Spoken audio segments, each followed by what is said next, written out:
πάντοτε μου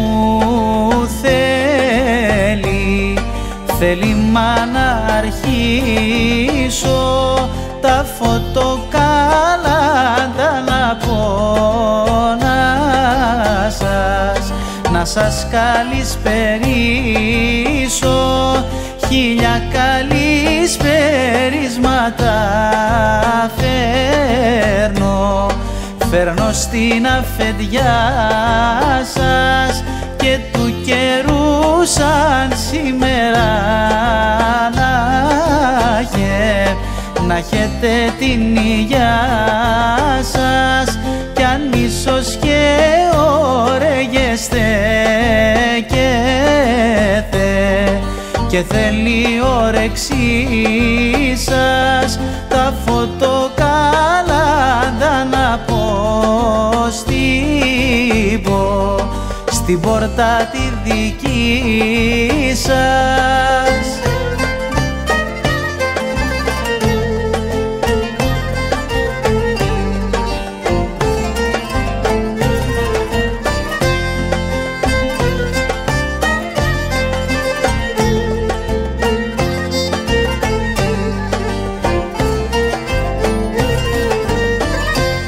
Σήμερον ήλθεν ο Χριστός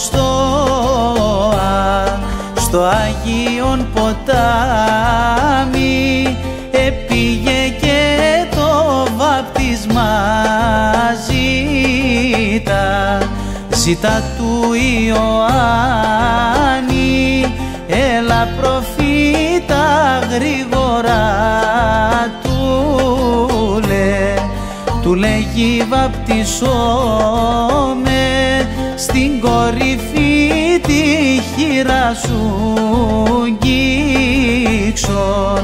γίξον κι υπουργισώμε,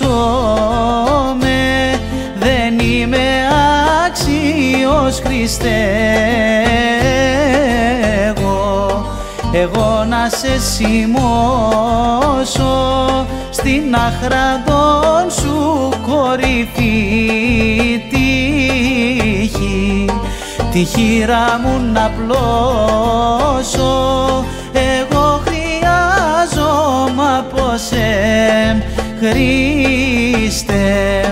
Χριστέ να με βαπτίσεις, να με ευλογήσεις δεσποτά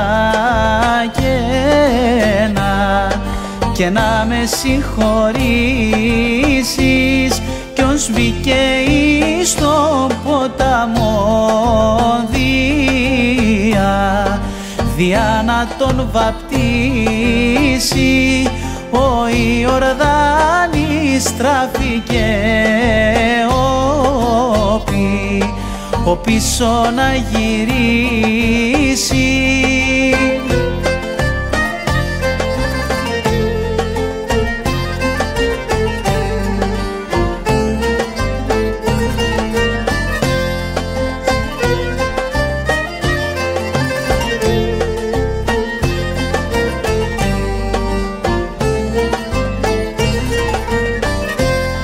Και τώρα θα σχολάσομαι και μέσα θα εμβούμε να μας φιλοδορήσετε κι εμείς να ευχηθούμε κι αφήνω μέσα στην υγεία και σας ευχαριστούμε και πάντοτε για λόγους ασθένα παρακαλούμε, γιατί μας εδεχθήκατε με όλη την καρδιά σας, όπου να ζείτε με χαρά εσείς και τα παιδιά σας, και του καιρού με το καλό να έρθουμε να σας βρούμε, καλό καρδού τους χαρούμενους τα φώτα να σας πούν